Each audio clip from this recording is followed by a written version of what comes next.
chega mais! Seja muito bem-vindo ao nosso Globo Esporte, porque hoje tem muita conversa sobre a final do Campeonato Paulista. Primeiro jogo da decisão no sabadão, na Arena Corinthians, com recorde de público do Campeonato Paulista. Caio Ribeiro, e saiu hoje a súmula do juiz sobre toda aquela confusão que rolou na partida de sábado. E daqui a pouco a gente vai mostrar aqui exatamente como entendeu o árbitro que os jogadores agiram naquela confusão, né? Teve cartão vermelho, teve cartão amarelo. Vamos conferir então a história da partida com o Cássio Barco. Depois eu volto para bater um papo com o Caio Ribeiro.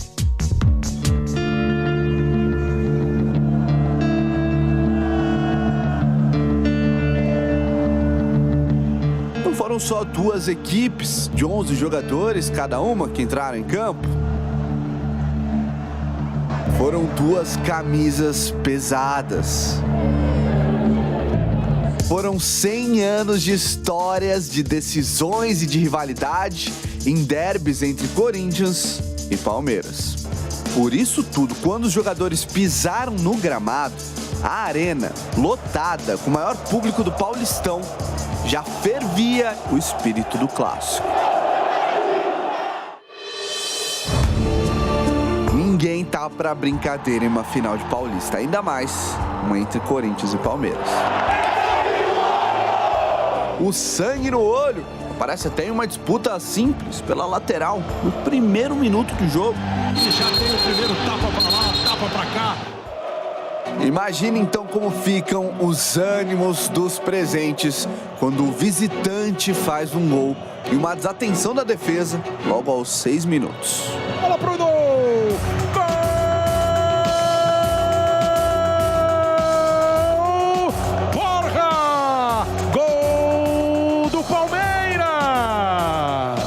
Acabei caindo quando o Williams jogou rapidamente ali, a gente não conseguiu marcar e o Borja acabou fazendo gol. Sabe tensão que você sente na pele, no ar? É essa daí, ó, que é uma mistura de confiança, apoio e o que será de nós? É tensão na vontade excessiva de parar o principal jogador dos donos da casa.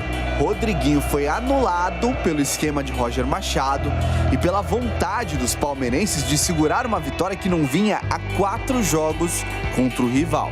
Todos esses elementos contribuíram até que a panela de pressão explodiu. Uma jogada que não parecia que ia dar em nada nos acréscimos do primeiro tempo, mas desencadeou a bagunça. Alguns ainda são mais cabeça no lugar e pedem calma. Os outros não aguentam uma faísquinha para fazer um incêndio. É triste porque estraga o espetáculo, estraga o jogo. O torcedor veio para ver um bom futebol e acaba vendo briga. Acho que isso é feio pro futebol, é feio pros dois times. Tudo terminou com Cleison e Felipe Melo expulsos pelo árbitro Leandro Bizio Marinho.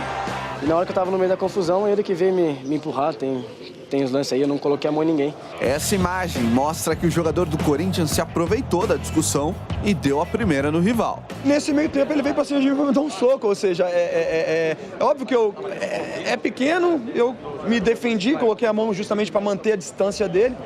Aliás, se teve alguém que levou nessa briga, foi Felipe Melo. Primeiro de Maicon e Sheik. No final, ele chega a ser agredido até pelo assistente técnico de Fábio Carilli, o Cuca, com uma prancheta na cabeça. Eu acho que eu paguei um pouco pelo meu nome. Eu acho que foi uma das primeiras vezes que eu fui expulso sem fazer nada, mas acontece. Não é bem assim. Felipe Melo mereceu a expulsão também. Essas imagens o mostram claramente perseguindo Cleison e a mão nas costas, por baixo, na carinho, né? A confusão prejudicou o clássico. Com 10 de cada lado, o Palmeiras se fechou ainda mais. E o Corinthians não conseguiu criar.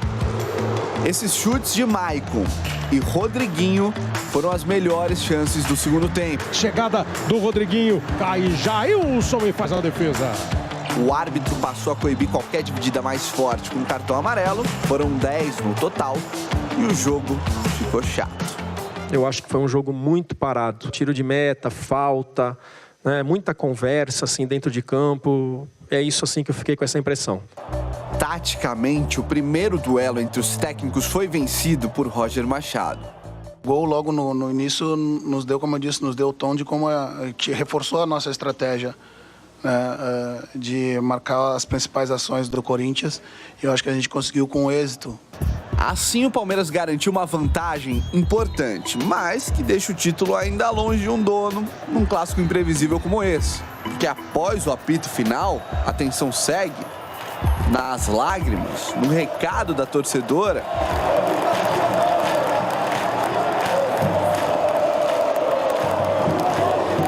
Não acabou nada.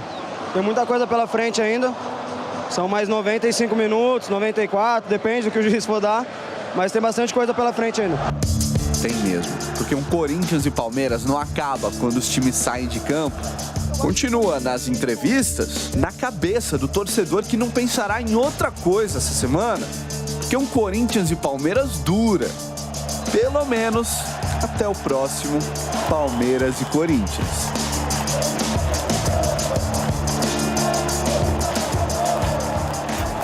Nós abrimos a discussão sobre esse primeiro jogo da final de sábado com essa imagem aqui que revela bem a parte da confusão que aconteceu no Clássico, né? Cadê a imagem? Do Marcos Riboli, que é fotógrafo do Globoesporte.com, bem no exato momento em que o Maicon coloca a mão no rosto do Felipe Melo durante o problema que teve lá. Caio, dá pra defender alguém nesse tipo de problema aqui na primeira final? Não. Tava sendo uma certa vergonha, né? Não dava pra evitar. Lógico que dá pra evitar, né? E é muito mais legal quando a gente tem, sim, essa entrega, essa disposição, esse até termômetro um pouquinho acima do normal, mas sem agressão. Felipe Melo foi bem expulso, o Cleison foi bem expulso, o Maicon poderia ter sido expulso. O juiz foi bem, não tem bonzinho nessa história, não. Vamos dar uma olhada, então, no que rolou nesse primeiro jogo na final. Tudo começa com essa bola na linha lateral, em que ela tá fora, o Henrique vai tirar, o Borja entra ele com o cotovelo um pouquinho alto, o Henrique não gosta, vai tirar satisfação com o Borja. E parece que aí, Caio, na sequência, ó, quando o Henrique pega a bola e quer cobrar a falta, ele vai tirar uma satisfação ali com o Borja. E o Dudu, na imagem mostra onde está essa sombrinha aí, o Dudu vai tentar apartar a confusão entre o Henrique e o Borja, e aí tudo começa, porque os ânimos estão todos exaltados por conta do clima. Primeiro o Henrique passa e dá um chega pra lá no Borja, né? Vai tirar a satisfação, e aí o Dudu entra no meio. Volto a dizer, o termômetro de um Palmeiras e Corinthians nunca é um jogo normal. E faz parte. Partir para as vias de fato. O Cleison bater no Felipe, o Felipe dá um soco no Cleison, o Maicon entrar com o cotovelo, o Dudu às vezes entrar no meio da confusão. Isso não se justifica. Do Cleison. Mas isso também teria sido, a gente viu na reportagem do caso, que seria um revide, né? Porque o Cleison já tinha dado um outro golpe no Felipe Melo. É isso que eu tô falando, ação e reação. O Cleison não é nenhum bonzinho, o Cleison foi lá e bateu no Felipe. O Felipe não tem nada de contexto de estar pagando pela fama, ele foi lá e revidou no Cleison. Então o juiz viu os dois, botou pra fora. E vou te dizer mais, se tivesse posto o Dudu e o Cleison e o Gabriel, ou o Dudu e o Henrique, ou o Maicon pra fora, também não estaria errado. Poderia ter sobrado mais vermelho pra turma. A gente tem aqui a súmula agora, o que o juiz relatou, ela saiu hoje, vamos dar uma olhada, porque ele faz uma referência à expulsão do Cleison, né? Ele fala que expulsou o Cleison por desferir 2 tapas com força excessiva em seu adversário, Felipe Melo, sendo que o primeiro acerta o braço direito do mesmo. Tem também a referência ao Felipe Melo. Qual que é o motivo, a justificativa que ele dá? Cartão vermelho por revidar a agressão sofrida pelo adversário. Tá certo. Agora vamos ver no que diz respeito ao túnel. Ele também faz uma referência ao túnel. Ó. Enquanto as equipes se dirigiam aos vestiários, houve uma discussão entre o atleta da equipe mandante, o Lucas, se referindo ao Lucas, atacante do Corinthians, com o auxiliar técnico do Palmeiras, Roberto Lampert Ribas, onde precisaram ser contidos por pessoas que estavam próximas. Na verdade, foi um fiscal da Federação Paulista, que a gente tem aqui, que ele fez a imagem e depois mostrou para o juiz. A gente tem a imagem desse fiscal? Aí, ó. Essa foi a confusão, ó.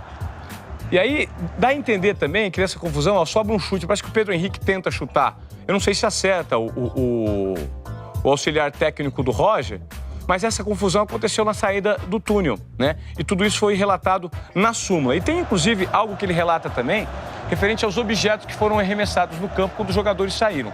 Felipe Melo parece que recebeu Tem a súmula aqui pra gente ver agora, a parte da súmula? Enfim, aqui ele fala o seguinte, que o Felipe Melo recebeu um copo de água, cuspiram, jogaram pipoca, não só no Felipe Melo, mas nos jogadores do Palmeiras e também no trio de arbitragem quando saía do gramado. Isso tudo referente ao clima da partida, né, Caio? Porque esse tipo de confusão também estimula as arquibancadas. Mas tem um certo exagero. Eu acho que os jogadores têm que pôr a mão na consciência. Volto a dizer, não é um jogo comum, é uma final, tem muita rivalidade envolvida, mas dá para você ser mais raçudo, ter um jogo mais brigado, sem chegar às vias de fato. Vamos dar uma olhada no número de faltas e cartões na partida do sábado. Foram 22 do Corinthians contra 27 do Palmeiras, amarelos 6-4 pro Palmeiras e 54 minutos de bola rolando. Isso, de repente, revela porque o jogo foi tão truncado. É, pouca bola rolando, né? Mas não é culpa da arbitragem, não. É muito mais culpa dos jogadores que tiveram um jogo muito mais brigado do que bem jogado. Agora a gente tem umas imagens para você avaliar aqui, Caio, que o Roger acho que conseguiu o que ele queria, né? Ele anulou o Corinthians. A gente tem o primeiro gol. Ele marcou sob pressão a saída de bola e também conseguiu anular o Rodriguinho. Eu acho que a estratégia do Roger foi perfeita. O Palmeiras vinha tendo dificuldade contra o Corinthians porque vinha propondo o jogo e o Corinthians se aproveitando dos erros do Palmeiras. Tá, essa aqui é a pressão que sai o escanteio. O que o Palmeiras faz, e aí é legal ver, por que o escanteio curto? Porque repara como movimenta a defesa do Corinthians e nessa movimentação o Willian se desgarra do Sid Clay e chega para fazer o cruzamento. Então o escanteio curto é pensado, é justamente para criar essa movimentação dentro da área até encontrar o Borja sozinho ali, já que o Cássio está fora do gramado, para pôr a bola para dentro. O Corinthians teve mais posse de bola que o Palmeiras nessa partida. A gente tem os dados para mostrar para vocês aqui. Foi o seguinte, 61-39, com 11 finalizações. Apesar de uma posse maior de bola, o mesmo número de finalizações. O Palmeiras jogou como o Corinthians. O Palmeiras deu a bola para o Corinthians e falou, pode vir, eu vou atrasar minha linha de marcação, eu vou marcar de uma maneira muito organizada e a gente tem esse Piero para mostrar exatamente isso. Quando o Maicon pegava na bola, o Lucas Lima encostava. Quando era o Henrique ou o Balbuena, deixa eles virem. Deixa eles virem porque você vai criar o espaço para o contra-ataque.